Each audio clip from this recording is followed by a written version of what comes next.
मेरा नाम रश्मि है। अभी तो नई नई मेरी शादी ही हुई थी। शादी के बाद मुझे अपने पति की हरकतों के बारे में पता चलने लगा। दरअसल हम गांव के लोग बहुत ही मासूम होते हैं और हर किसी की बातों में आसानी से आ जाते हैं। रहने वाली तो मैं भी गांव की ही थी, लेकिन मेरा रिश्ता पड़ोस वाले गांव से आया था। मेरे माता पिता ने अच्छा रिश्ता देखकर मेरी शादी कर दी, लेकिन शादी के बाद धीरे धीरे मेरे पति की हरकतें जब मेरे सामने आई तो मेरे होश उड़ने लगे थे, क्योंकि मुझे उम्मीद नहीं थी कि मैं ऐसे घर में भी शादी करके आ जाऊंगी। मेरे ससुर गांव के सरपंच के एक मामूली से नौकर थे। मेरा पति गांव के एक मामूली से स्कूल में सिर्फ 5वीं कक्षा तक ही पढ़ा हुआ था, जबकि मैंने सरकारी स्कूल से इंटर किया हुआ था। मेरा पति बहुत सुस्त और बहुत ज़्यादा कामचोर था। उससे ये नहीं होता था कि वो अपने घर के हालात बेहतर करने के लिए शहर जाकर कोई नौकरी ढूंढ ले। मेरे पति ने गांव में ही रहकर छोटे मोटे काम करने का फैसला किया था, लेकिन इन छोटे मोटे कामों से इतनी महंगाई में घर का खर्च चलाना बड़ा मुश्किल है।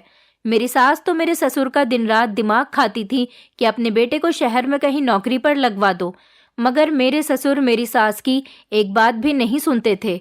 मेरे सास ससुर बहुत ही सीधे सादे लोग थे। मेरी सास भी गांव के सरपंच के यहाँ पर नौकरी करती थी और मेरे ससुर भी। बस मेरा पति ही कोई काम नहीं करता था। शादी से पहले मेरे पति का काम सिर्फ गांव में आवारागर्दी करना ही था। सारे गांव को ही मालूम था कि मोहन का बेटा रजत कोई काम नहीं करता, या तो बस घर में पड़ा सुस्ती फैलाता रहता है या फिर गांव के ही लड़कों के साथ आवारागर्दी करता फिरता है। शायद मेरा भाग्य इसी आदमी के साथ लिखा हुआ था। मेरे माता पिता ने रजत के खिलाफ कोई भी इंफॉर्मेशन निकाले बिना ही मेरी रजत के साथ शादी कर दी। मेरी सास का फैसला था कि वो अपने बेटे के लिए सबसे खूबसूरत लड़की ढूंढ कर लाएंगी। तभी तो उन्हें अपने गांव में कोई लड़की नहीं मिली और वो अपने बेटे की शादी करने के लिए पड़ोस वाले गांव से मुझे ब्याह कर लाई थी। अपने पति से शादी करने के बाद बस मैं दिन रात अपना सर पीटती रहती थी। और ये मेरे साथ क्या हो गया था, ऐसा तो मैंने कभी सपने में भी नहीं सोचा था कि मेरा जीवन साथी इस कदर कामचोर और निकम्मा होगा। मेरी शादी को धीरे धीरे 2 साल गुजर गए थे, लेकिन अभी तक मेरा पति कोई काम नहीं करता था। मेरे सास ससुर की कमाई से ही घर चल रहा था और मेरा पति दोपहर तक घर में पड़ा रहता, सोया रहता था। उसे इस बात की कोई फिक्र ही नहीं होती थी कि इस बुढ़ापे में उसके माता पिता काम करते हैं और वो जवान होकर भी घर में पड़ा रहता है। अगर वो कोई काम नहीं करेगा तो घर की गाड़ी कैसे चलेगी? ऐसे कब तक वो अपने माता पिता की कमाई पर टिका रहेगा? मैंने 1-2 बार अपने पति से हंसकर इस बारे में बात करने की कोशिश की कि आप कोई काम धंधा करो, लेकिन मेरा पति हंसकर इस बात को टाल दिया करता था। शादी के इन 2 सालों तक तो मैंने सब कुछ बर्दाश्त किया था, क्योंकि मैं नई नवेली दुल्हन थी, कुछ बोल नहीं सकती थी। मेरे सास ससुर ने सबको यही बताया था कि मेरा पति बहुत पढ़ा लिखा है, एक दिन शहर जाकर नौकरी जरूर करेगा। मगर जब मैं शादी करके इस घर में आई तो मुझे पता चला कि मेरा पति तो शहर जाकर नौकरी नहीं करना चाहता। बस अपने बेटे की जल्दी शादी करने के लिए मेरी सास ने ये बात सारे गांव में फैला दी थी। अब तो मैं अपना सर पकड़कर बैठ गई थी और सोचने लगी थी कि मेरी किस्मत में ये निकम्मा और कामचोर इंसान ही रह गया था क्या, जो कुछ भी कमाकर नहीं लाता था। मैं बहुत अच्छी थी, मुझे इस इंसान से भी बेहतर पति मिल सकता था। मगर मेरे माता पिता ने भी यही सोचा कि शहर जाने वाले लोग काफी सारा पैसा कमाते हैं। अब धीरे धीरे मेरा मूड अपने पति की तरफ से खराब रहने लगा था। मेरे और मेरे पति के बीच लड़ाई झगड़ा शुरू हो गया था। मैं अपने पति पर काम करने के लिए जोर जबरदस्ती करती थी और मेरे पति को इसी बात पर गुस्सा आता था, क्योंकि मेरा पति घर से निकलकर कुछ कमाना ही नहीं चाहता था। अब मेरे पति और मुझ में रोज रोज की लड़ाइयाँ होने लगी थी, लेकिन मेरा पति काम करना ही नहीं चाहता था और मैं अपने पति से हर वक्त इसी बात पर झगड़ा करती रहती थी। मेरा पति इस रोज रोज की लड़ाई झगड़े से तंग आ चुका था। तंग आकर मेरे पति ने गांव में ही कोई मामूली सा काम ढूंढना शुरू कर दिया था। मगर मैं चाहती थी कि मेरा पति शहर जाकर पैसे कमाए, लेकिन मेरा पति तो किसी हाल में भी अपनी आराम की जिंदगी को छोड़कर शहर में मेहनत करने के लिए जाना नहीं चाहता था। इसलिए वो मेरी सारी बातों को एक कान से सुनकर दूसरे कान से निकाल दिया करता था और गांव में ही कोई काम ढूंढने लगा था। मगर हमारे गांव में तो सिवाय खेती बाड़ी के और कोई भी काम नहीं होता था और मेहनत भरा काम तो मेरा पति नहीं कर सकता था। मगर जब मैंने अपने पति पर हद से ज्यादा जोर दिया तो मेरा पति भी अपने माता पिता के साथ गांव के सरपंच की हवेली पर काम करने चला गया था।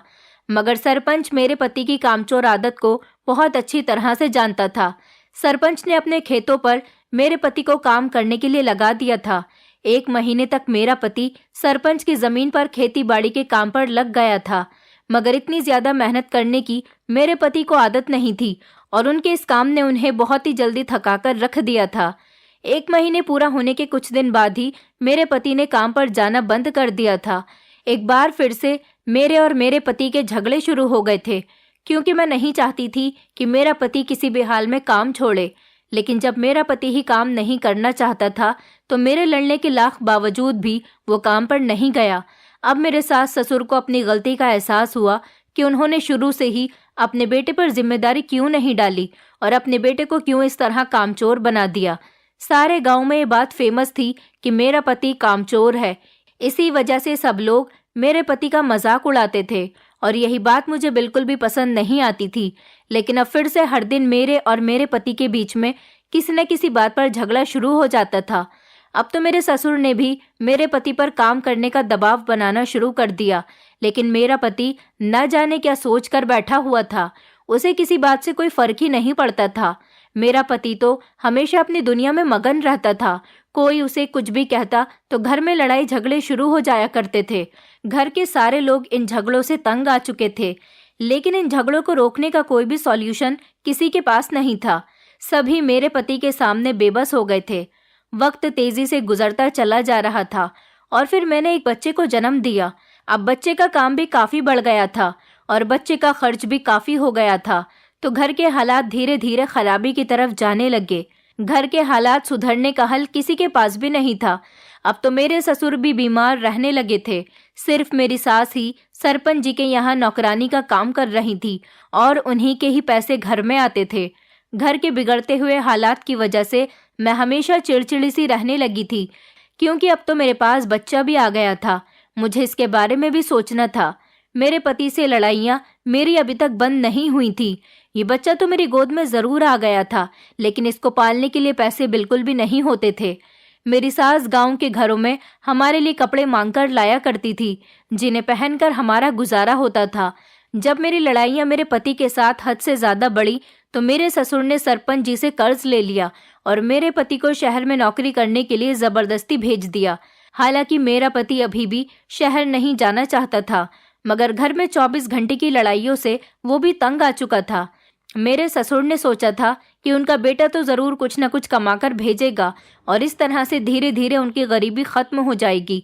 हमारे गांव में ही मेरे ससुर के एक बहुत ही करीबी दोस्त थे, जिनके बेटे शहर में ही जाकर काम कर रहे थे और खूब पैसा कमा रहे थे। पहले वो लोग हमारे गांव में ही बने हुए कच्चे से घर में रहते थे। हर बार जब भी गांव में बारिश हुआ करती थी तो उनका घर बह जाया करता था, मगर जब से उनके बेटे शहर में जाकर काम करने लगे थे और पैसा कमाने लगे थे, तब से उनके घर के हालात बिल्कुल ठीक हो गए थे और उनके घर भी पक्के तरीके से बन गए। अब वहां उनकी मिट्टी के घर की जगह एक पक्का मकान खड़ा हुआ था। सारा गांव उनकी किस्मत पर हैरानी करता था और हर कोई अपने बेटों से उनके बेटों के जैसा बनने को कहता था, मगर ये सब करने के लिए बहुत मेहनत की जरूरत होती है, जो करना हर किसी के बस की बात नहीं होती। मेरे ससुर भी यही चाहते थे कि उनका बेटा शहर जाकर पैसा कमाए, ताकि वो भी इस गांव में ठाठ से और गर्व से सीना चौड़ा करके चल सके। इसलिए उन्होंने गांव के सरपंच से पैसा उधार लेकर मेरे पति को शहर जाने का बंदोबस्त करके दिया। मेरा पति पैसा कमाने के लिए शहर चला गया, मगर उसकी तबीयत में सुस्ती और काम चोरी कूट कूट कर भरी हुई थी, तो शहर जाकर भी उसकी आदत नहीं बदली थी। शहर के लोग तो काफी ज्यादा एक्टिव होते हैं। शहर के लोगों को देखकर भी मेरे पति ने अपनी आदत को नहीं बदला था। जब भी मेरा पति हम लोगों से फोन पर बात करता तो यही कहता था कि शहर के हालात बहुत ज्यादा खराब हैं, यहाँ पर काम बिल्कुल भी नहीं है। ये बात सुनकर मेरे ससुर अपना सर पकड़कर बैठ जाते थे और हम सब लोग परेशान हो जाते थे, क्योंकि मेरे ससुर ने अपने इकलौते बेटे को पहली बार अपने आप से दूर भेजा था। तो जब भी मेरे पति का फोन आता तो हम सब लोग बहुत परेशान हो जाया करते थे, क्योंकि मेरा पति हम लोगों को यही बताता था कि उन्हें अभी तक शहर में कोई काम नहीं मिल पाया। वो जो पैसे मेरा पति यहाँ गांव से लेकर शहर गया था, वो पैसे भी धीरे धीरे खत्म होने लगे थे। हमारी उम्मीदें तो फिर से चूर चूर होने लगी थी।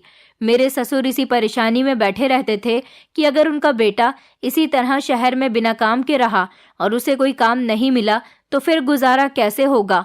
हम सब लोग दिन ब दिन परेशान रहने लगे थे और हमारे चेहरे पर इसी बात से उदासी रहती थी कि अगर मेरे पति को काम नहीं मिला तो हम लोग सरपंच का उधार कैसे चुकता करेंगे। इस बार जब मेरे पति का फोन आया तो उन्होंने जो पैसे वो गांव से शहर लेकर गए थे वो सारे पैसे खत्म हो चुके हैं। अब मेरे ससुर तो मेरे पति को गांव में भी नहीं बुला सकते थे, क्योंकि जो पैसे मेरे ससुर ने सरपंच से उधार लिए थे वो पैसे तो गांव में रहकर चुकता नहीं किया जा सकते थे। इसीलिए मेरे पति का शहर में रहकर नौकरी ढूंढना बहुत जरूरी था। फिर दोबारा से मेरे ससुर ने मेरे पति को सरपंच से उधार दिलवाकर उनको शहर भेज दिया। अब मेरा पति दोबारा से शहर में नौकरी तलाश करने लगा, मगर शायद मेरे पति के भाग्य में शहर में नौकरी करना लिखा ही नहीं था, या फिर अभी हमारे हालात ही बेहतर नहीं होने वाले थे, या फिर मेरा पति ही शहर में नौकरी नहीं करना चाहता था और मेरे पति को शहर में कोई भी काम नहीं मिल सका। मेरा पति काफी टाइम तक शहर में परेशान रहा, क्योंकि एक बार फिर से वो सारे पैसे जो सरपंच से लिए गए थे वो सब खत्म होने लगे।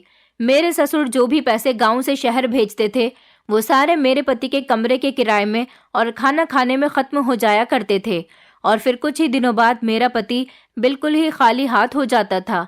इस बार मैंने फैसला कर लिया था कि मैं अपने पति को घर के हालात के बारे में समझाकर ही रहूंगी। जब मेरे पति का फोन आया तो मैंने उनसे बात की और हम दोनों की खूब लड़ाई हुई, क्योंकि इस महंगाई भरी दुनिया में मैं अपने बच्चे की परवरिश ढंग से नहीं कर पा रही थी। हम अपना तो जैसे तैसे गुजारा कर ही रहे थे, लेकिन शायद इस बच्चे के लिए हमें सख्त पैसों की जरूरत थी। मैंने अब की बार अपने पति से साफ साफ शब्दों में कह दिया था कि तुम शहर जाकर काम करना ही नहीं चाहते हो। जो पैसे ससुर जी तुम्हें शहर में भेज रहे हैं, तुम इन पैसों से वहां पर खूब अय्याशी कर रहे हो। मैं अपने पति से बहुत ज्यादा तंग आ चुकी थी, क्योंकि यहाँ गांव में भी हमारे हालात दिन ब दिन खराब होते जा रहे थे, क्योंकि मेरे सास ससुर जितना भी कमाते थे उनमें से मेरे पति को पैसे भेज दिया करते थे। इसी तरह हम लोग कम पैसों में ही गुजारा कर रहे थे, मगर मेरे पति को तो इस बात का जरा भी एहसास नहीं था कि उनके माता पिता और उनकी पत्नी और उनका बच्चा कितनी परेशानी से जिंदगी गुजार रहे हैं।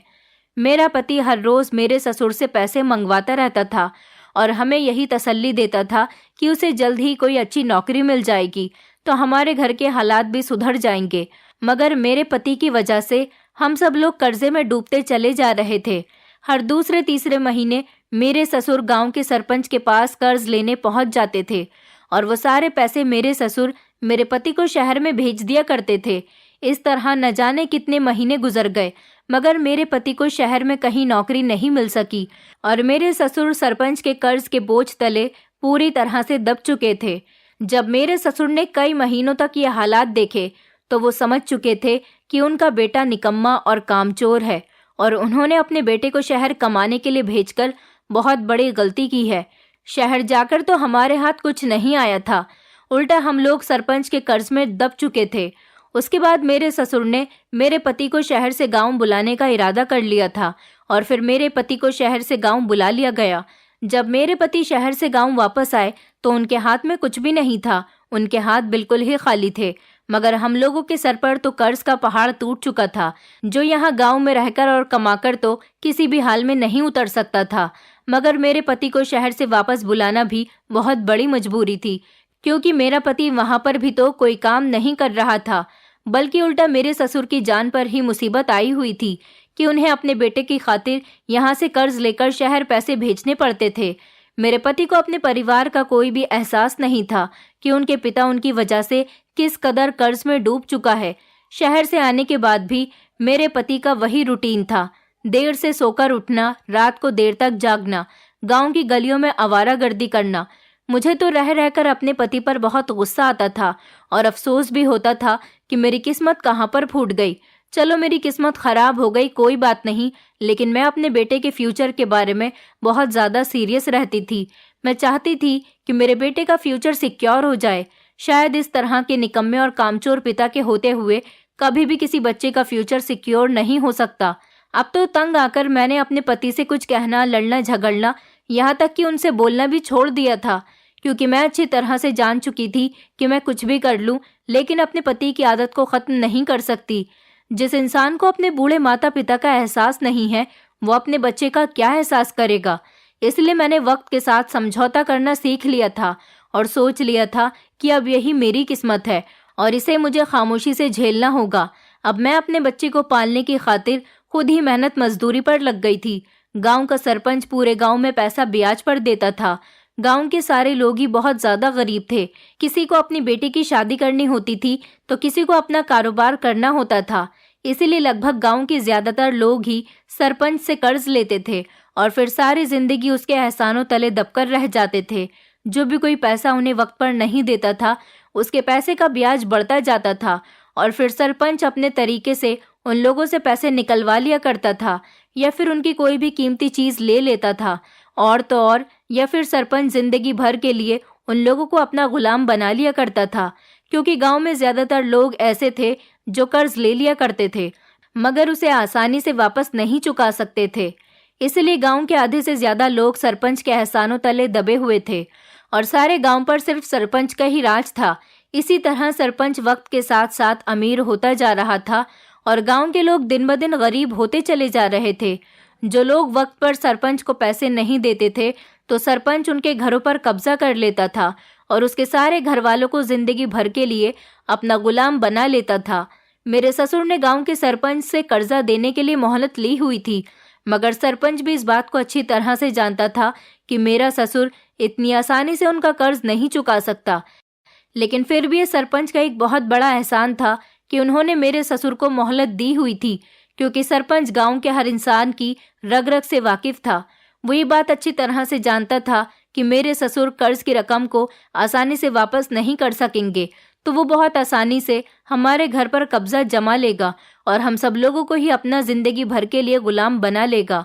मेरी सास सुबह सुबह ही उठकर गांव के सरपंच के यहाँ काम करने के लिए चली जाया करती थी। वहाँ मेरी सास हवेली की साफ सुथराई का काम करती थी और उनके घर के कपड़े धोए करती थी। कभी कभी तो मेरी सास घर के खराब हालत देखते हुए मुझे भी अपने साथ ले जाती थी और इस परेशानी भरी जिंदगी से तंग आ चुकी थी। मैं अपनी सास के साथ सरपंच के घर जाकर उनके घर के कामों में हाथ बटा दिया करती थी। ऐसा करने से मेरी सास को कुछ आसानी मिल जाती थी। जैसे जैसे वक्त गुजरता चला जा रहा था, दिन ब दिन मेरी सास भी कमजोर होती चली जा रही थी। अब तो मैं हर रोज ही अपनी सास के साथ जाने लगी थी और मेरा बेटा अपने दादा के पास रुक जाता था, क्योंकि मेरे ससुर की भी तबीयत खराब रहने लगी थी। इसलिए हमने फैसला किया था कि मेरे ससुर घर में ही रहेंगे। हम नहीं चाहते कि मेरे ससुर की तबीयत और ज़्यादा ख़राब हो जाए, क्योंकि हमारे पास इतने पैसे नहीं थे कि हम उनका बड़े अस्पताल में इलाज करवा सकें। अब तो मेरी सास की बूढ़ी हड्डियों में भी इतनी जान नहीं रही थी कि वो इतना सारा काम अकेले कर सके। इसलिए अपनी सास के आधे से ज़्यादा काम तो मैं उन्हें करके दे दिया करती थी। मेरे सरपंच के घर जाने से मेरी सास को काफ़ी सहारा मिल गया था। उसके बाद हम दोनों जल्द ही आकर घर का सारा काम संभाल लेते थे और मेरे ससुर भी अब काफ़ी बूढ़े हो चुके थे। उनमें अब इतनी भी जान नहीं बची थी कि वो मेरे बेटे को संभालने के साथ साथ घर के भी काम कर सके। मेरे पति का अभी भी वही हाल था। मेरे पति को अभी भी घर के किसी भी काम से कोई लेना देना नहीं था। मेरा पति एक बहुत ही गैर जिम्मेदार आदमी था, जिसने कभी जिम्मेदारी क्या होती है इस बात को समझा ही नहीं। बस मेरे पति को तो घर में खाना टाइम पर बना हुआ चाहिए होता था। उन्होंने कभी मेरे बेटे को भी संभालने की कोशिश नहीं की थी। अपने मासूम बच्चे की शक्ल देखकर उन्हें उस पर भी तरस नहीं आता था कि अगर ऐसा ही चलता रहा तो इस बेचारे की आने वाली जिंदगी में भी कुछ ठीक नहीं होगा। वो ये नहीं सोचता था कि इस बच्चे की परवरिश आगे तक कैसे की जाएगी। हम लोगों के लिए आगे खाना कहाँ से आएगा। कोई पिता इतना गिरा हुआ भी हो सकता है, मैंने कभी सोचा नहीं था। पिता तो अपने बच्चे के लिए क्या क्या नहीं कर गुजरता, लेकिन मेरा पति तो शायद कुछ भी करने के काबिल नहीं था। अब गांव का सरपंच मेरे ससुर को अपने कर्जे की वापसी के लिए तंग करने लगा था, क्योंकि ब्याज की रकम तो बहुत दूर थी। मेरे ससुर तो असल रकम भी देने के काबिल नहीं थे, क्योंकि उनके बेटे को तो इस बात की जरा भी परवाह ही नहीं थी कि उसके पिता ने सिर्फ अपने बेटे की खातिर ही तो कर्जा लिया था। लेकिन मेरे पति के अंदर से तो शायद सारी फीलिंग्स खत्म हो चुकी थी। मेरे पति को किसी भी बात से कोई फर्क नहीं पड़ता था, वो बस अपनी जिंदगी में मगन था। गांव के सरपंच ने मेरे ससुर को बुलाकर सारे गांव वालों के सामने खूब बेइज्जत किया था और उनसे अपने पैसे वापस मांगे थे। उस दिन मेरे ससुर गांव के सरपंच की हवेली से रोते हुए वापस आए थे। उनके लिए बहुत बड़ा बेइज्जती का मकाम था। मैं और मेरी सास उस टाइम पर सरपंच की हवेली पर ही मौजूद थे और ये सब कुछ अपनी आंखों से होते हुए देख रहे थे। जब सारे लोगों के सामने मेरे ससुर को बेइज्जत किया जा रहा था तो ये सब हम भी देख रहे थे। ये सब देखकर हमारा दिल खून के आंसू रो रहा था, लेकिन हम लोग कुछ भी नहीं कर सकते थे क्योंकि हम बहुत ज्यादा मजबूर थे। अगर हमारे लिए सब कुछ करना आसान होता तो शायद आज मेरे ससुर को इतनी बेइज्जती झेलनी न पड़ती। कई महीनों तक सरपंच मेरे ससुर से पैसों को कहता रहा, लेकिन हमारे पास पैसे होते तो जरूर हम सरपंच को दे देते, क्योंकि रोज रोज की इंसल्ट तो हमें भी अच्छी नहीं लग रही थी। हमारे पास तो शुरू से ही कुछ नहीं था, क्योंकि मेरे सास ससुर शुरू से ही काफी गरीब थे। कुछ मैं और मेरी सास कमाते थे तो उससे घर का एक टाइम का खाना बन जाता था। मेरे ससुर उस दिन को बहुत पछताते थे जिस दिन उन्होंने मेरे पति को शहर भेजा था। हम तो खाली हाथ रह गए थे, बल्कि और उल्टा सारे गांव वालों के सामने रोज बेइज्जती होने लगी थी और तो और कर्ज में भी डूब चुके थे। एक दिन रोज के मुताबिक मैं और मेरी सास सरपंच की हवेली में काम कर रहे थे। इतनी देर में एक नौकरानी आई और उसने मेरी सास को बताया कि तुम्हें सरपंच जी बुला रहे हैं। ये सुनकर तो मेरी सास के चेहरे का रंग फक पड़ गया, क्योंकि अब बात घर के मर्दों से निकलकर औरतों पर आ गई थी। मेरी सास डरते डरते अपने कांपते हुए शरीर को लेकर सरपंच के पास गई। सरपंच तो बहुत ज्यादा गुस्से में बैठा हुआ था।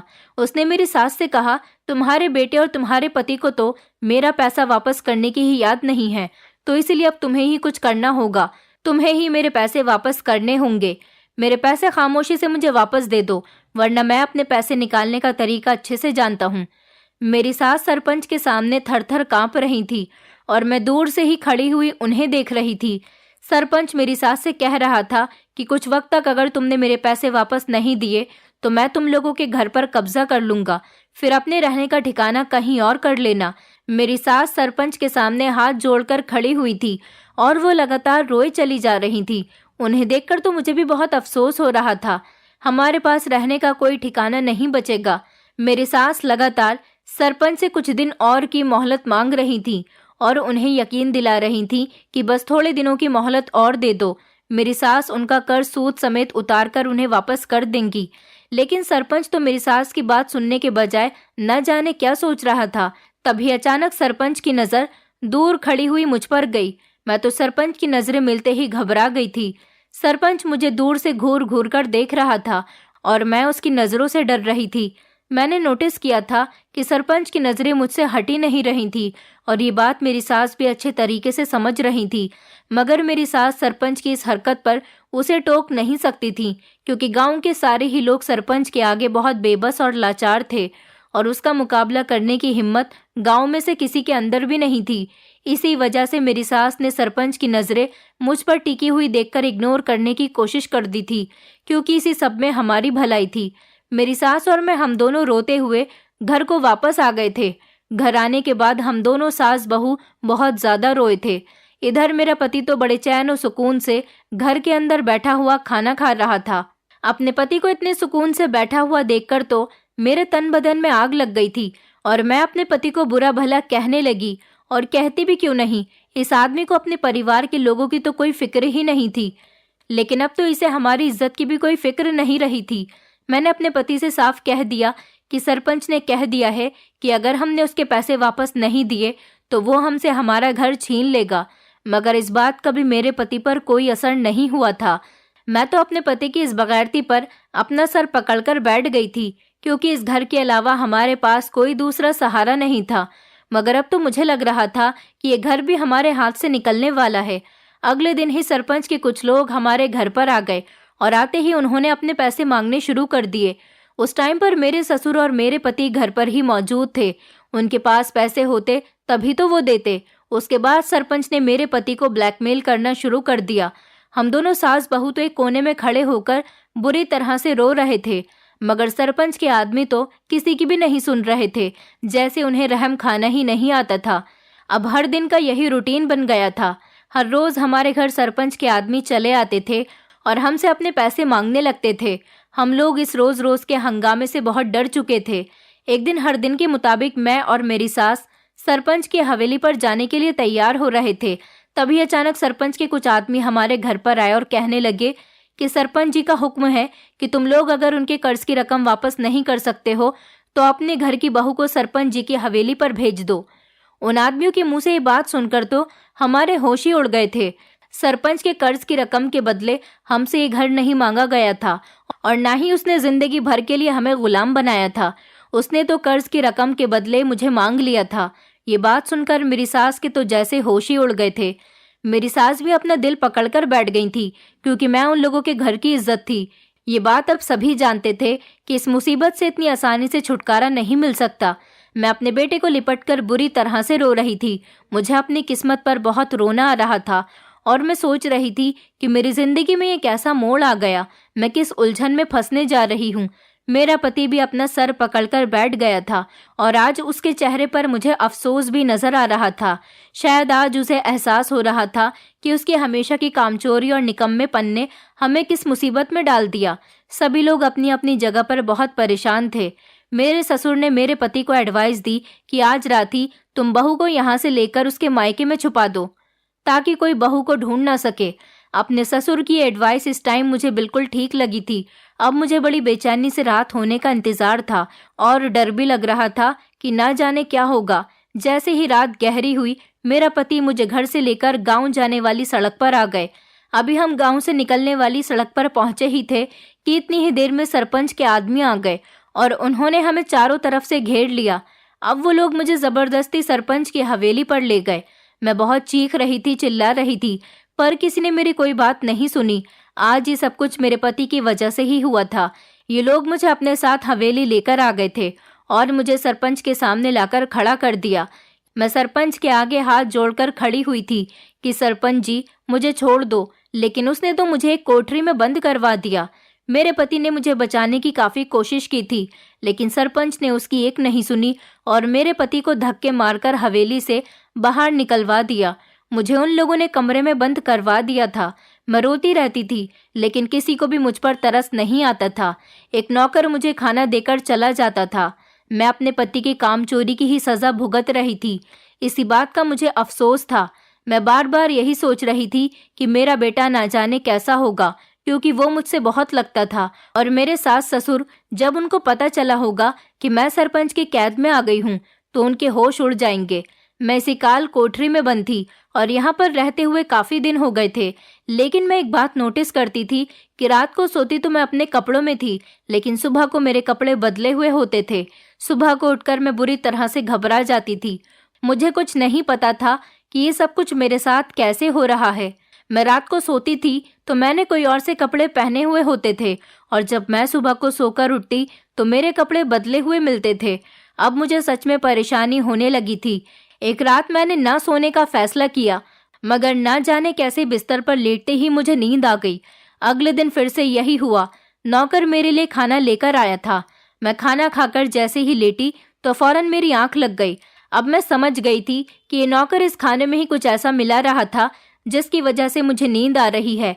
इसलिए अगले दिन मैंने खाना नहीं खाया, बल्कि खाने को एक कोने में छुपा दिया और जाकर अपने बिस्तर पर लेट गई। लेकिन हैरानी की बात यह थी कि आज बिस्तर पर लेटते ही मुझे नींद बिल्कुल भी नहीं आई थी। मुझे इसी तरह से जागते हुए काफी देर गुजर गई थी। मैंने अपनी आंखें बंद कर ली थी जैसे कि मैं सो गई हूँ। अभी मुझे लेटे हुए कुछ देर ही गुजरी थी। अचानक मुझे इस कोठरी में किसी के आने का एहसास हुआ।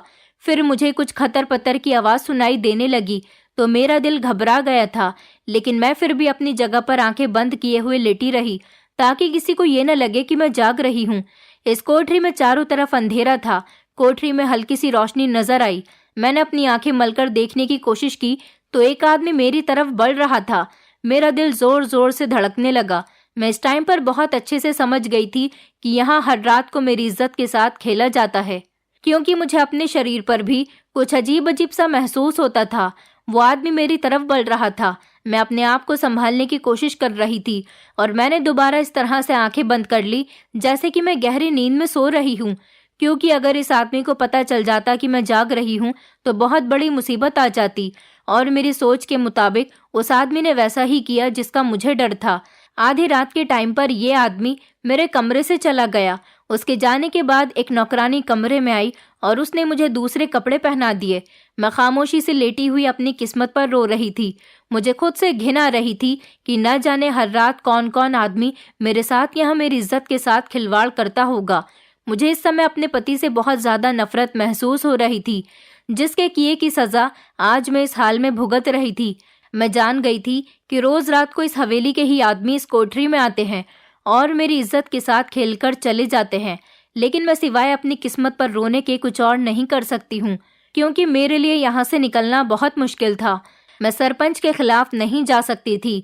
अगर मैं यहाँ से निकल जाती तो सरपंच मुझे फिर से आसानी से पकड़ लेता, मगर अब मैंने फैसला कर लिया था कि अब मैं और ज़्यादा यहाँ पर नहीं रहूँगी। लेकिन यहाँ से बाहर जाने का भी तो कोई दूसरा रास्ता नहीं था। लेकिन मैं हर बार यहाँ से निकलने की कोशिश करती रही और आखिरकार भगवान की कृपा से मुझे मौका मिल ही गया था, क्योंकि जो नौकर मुझे खाना देने के लिए आता था, एक दिन अचानक उसके मोबाइल पर कॉल आ गई और वो बात करने में इतना बिजी हो गया कि वो कोठरी के दरवाजे का ताला लगाना ही भूल गया था। दरवाज़ा खुला हुआ पाकर मैं मौके पर फरार हो गई। मैं मौका देखकर उस हवेली से बाहर निकल आई, मगर उस हवेली से निकलकर मुझे अपने निकम्मे और कामचोर पति के साथ अब जिंदगी नहीं गुजारनी थी, क्योंकि जिस इंसान को मेरी इज्जत की भी फिक्र नहीं थी, वो इंसान शायद सारी उम्र मेरा साथ नहीं देता।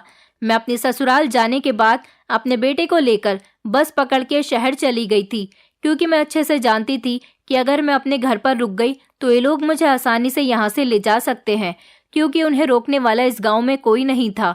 उस हवेली में रहते हुए न जाने सरपंच और उसके भाई कितनी बार मेरी इज्जत के साथ खेल चुके थे, मगर मैं तो सरपंच के आगे बहुत ज्यादा कमजोर थी। मगर मैं अपनी ससुराल जाकर अपने बेटे को लेकर वहां से निकल आई थी। इस काम में मेरी सास ने मेरा पूरा साथ दिया था, क्योंकि वो अच्छे से जानती थी कि मैं अपने पति की हरकतों की वजह से ही इस मुश्किल में फंस गई थी। इसलिए उन्होंने मुझे मेरा बेटा वापस दिया और मुझे शहर जाने की राय दी। मेरे पति ने मुझे रोकने की बहुत कोशिश की, लेकिन मुझे तो अपने पति के साथ भी नहीं रहना था। मैं गांव से भागकर शहर को जाने वाली बस में बैठ गई थी और अपने बेटे को लेकर एक अनजान शहर में आ गई, जिसके बारे में मैं नहीं जानती थी। मैं अब किसी भी कीमत पर अपने पति के हाथों या सरपंच के हाथों अपने आप को बर्बाद नहीं करना चाहती थी, और इसी तरह से रोज रोज अपनी जिंदगी को बर्बाद होते हुए नहीं देख सकती थी। अभी मेरी उम्र ही कितनी थी, मेरी शादी तो बहुत कम उम्र में हो गई थी। मेरी पूरी जिंदगी पड़ी हुई थी जीने के लिए, और मैं इस तरह से अपनी जिंदगी को नहीं जी सकती थी। मैंने शहर में आकर अपने बेटे को एक अनाथ आश्रम में छोड़ दिया और मैं खुद लोगों के घरों में नौकरी करने लगी। इस तरह से मेरे बेटे को भी अनाथ आश्रम में रहने की जगह मिल गई थी, और मैं जिस घर में नौकरी कर रही थी वहां पर मुझे पैसे दिए जाते थे, जिनसे मैं अपना गुजारा कर रही थी और अपने बेटे से भी मिलने के लिए जाती रहती थी। अनाथ आश्रम वाले लोगों ने मेरा बहुत साथ दिया था। उन्होंने मेरे बेटे की पढ़ाई लिखाई का खर्चा उठाया था। मेरी जिंदगी आज भी इसी तरह से गुजर रही है। अब आप लोग बताइए कि क्या मैंने गांव से भागकर ठीक किया? भला कोई भी औरत आखिर ऐसे कब तक अपनी इज्जत को खराब करवा सकती है? और कौन ऐसी औरत होगी जो एक ऐसे इंसान के साथ अपनी जिंदगी गुजारे जिसने कभी जिम्मेदारी को समझा ही नहीं है? मेरे लिए प्रार्थना कीजिएगा कि मैं और मेरा बेटा अब कभी किसी मुश्किल में ना फंसे। मैं जिस तरह भी अपने बेटे की परवरिश कर रही हूँ, खुश और बेफिक्र हूँ अपनी उस पुरानी वाली जिंदगी से, जिसने मुझे कभी 2 पल की खुशी नहीं दी थी। मैं प्रार्थना करती हूँ कि काश अपनी पत्नी और बच्चे के जाने के बाद मेरा पति अपने माता पिता की कदर कर ले और अपने बिगड़े हुए हालातों को ठीक कर ले। मैंने कभी अपने सास ससुर और पति की तरफ पलटकर नहीं देखा, क्योंकि अब मैं हमेशा अपने बेटे का ख्याल रखती हूँ और मेरी जिंदगी अपने बेटे के साथ जैसी भी गुजर रही है, बहुत अच्छी गुजर रही है। दोस्तों, उम्मीद करती हूँ आपको हमारी कहानी पसंद आई होगी। कहानी पसंद आई है तो वीडियो को लाइक करें, चैनल पर नए हैं तो चैनल को सब्सक्राइब करें, और हाँ, नोटिफिकेशन बेल को ज़रूर दबाएं ताकि अगली अपडेट सबसे पहले आपको मिले।